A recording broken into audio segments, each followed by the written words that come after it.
संवेदना है, मेरी पूरी संवेदना है ऋषभ तिवारी जी के परिवार के साथ। अगर उनके पिताजी या उनके पिताजी जेल गए, इमरजेंसी में जेल गए, बिल्कुल यही बोल रहा हूँ, और उन सभी लोगों के साथ मेरी संवेदना है जिनको उस समय जेल जाना पड़ा।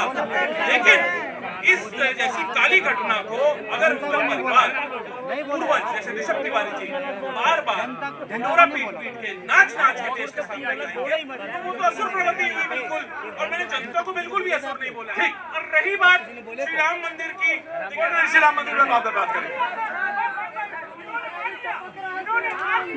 इन्होंने मान लिया कि इमरजेंसी काली घटना थी, संविधान को जो है ताक पर रखा गया, इन्होंने मान लिया और ये ढोंग करते हैं संविधान बचाओ, यही जनता को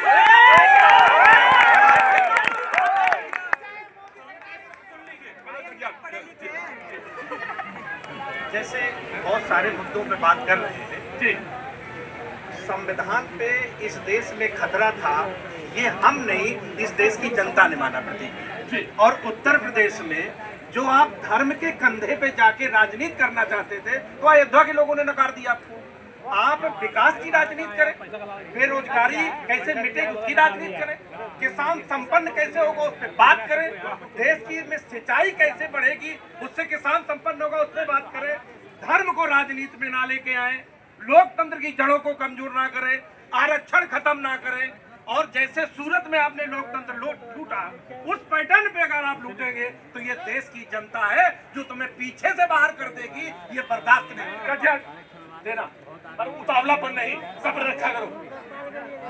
कटियार साहब, एक बात तो मैं कहूंगा कि सरकार में अभी किसी सरकार, और मैं बड़े खुलेआम बोल रहा हूँ, शब्दों के बाद साथ बिल्कुल संतुलित हो, किसी सरकार के पास अभी ये मेजॉरिटी नहीं है, ये ताकत नहीं है कि कोई आरक्षण में जरा तिनका भर भी छेड़छाड़ कर दे।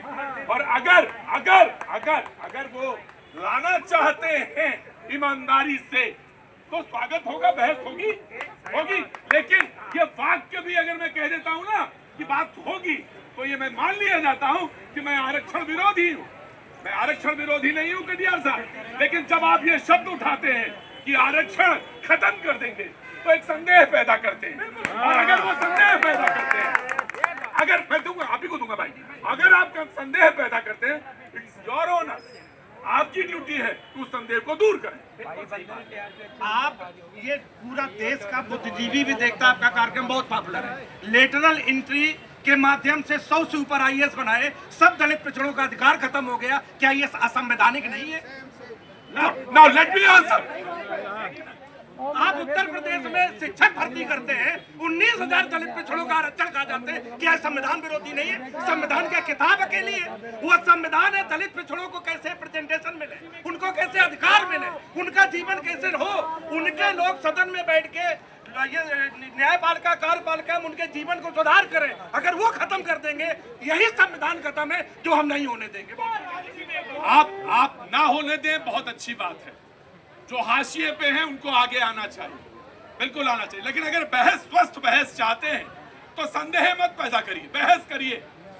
और मैं तो आपको कह रहा था, मैं तो अभी की बात बताऊं, मैं आम आदमी पार्टी के पास आ रहा हूँ, वो मुझे बहुत देर से देख रही है। मैं आप ही के पास आ रहा हूँ, आपके नेता की बात से शुरुआत की थी मैंने, और मैंने उनका फोन भी लिया था।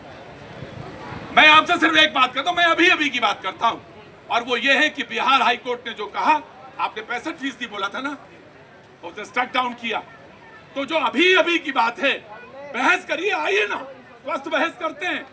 और मैं तो ये कहता हूं कि ये मान के चलिए कि अभी 50 साल आरक्षण की जरूरत है, 100 साल आरक्षण, लेकिन कहिए तो कि 100 साल आरक्षण है, उसके बाद लेकिन उसके बाद रिव्यू होगा, उसके बाद रिव्यू होगा। तो कहिए, बोलिए कि 100 साल रहेगा, उसके बाद रिव्यू होगा, लेकिन बोलिए तो। हाँ जी, लेकिन इनको पॉलिटिक्स करनी है जातियों में बांट के लोगों को, नहीं बोलेंगे ये बात ये बोल नहीं सकते कि आरक्षण पे रिव्यू होना चाहिए, क्योंकि बाबा साहब भीमराव अम्बेडकर ने खुद बोला था कि 10 साल में आरक्षण पे रिव्यू होना चाहिए। बाबा साहब ने परिस्थितियों बोला, लेकिन आज की परिस्थितियां जो है वो समाज की देखनी पड़ेंगी।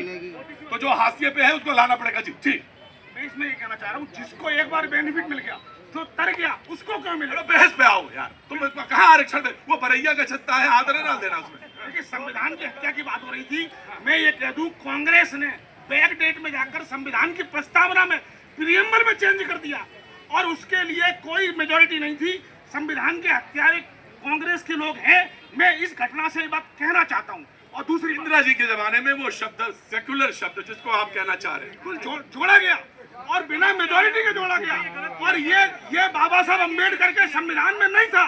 अगर बाबा साहब को सेकुलर वर्ड डालना होता, लड़ाई नहीं, बिल्कुल चुपचाप।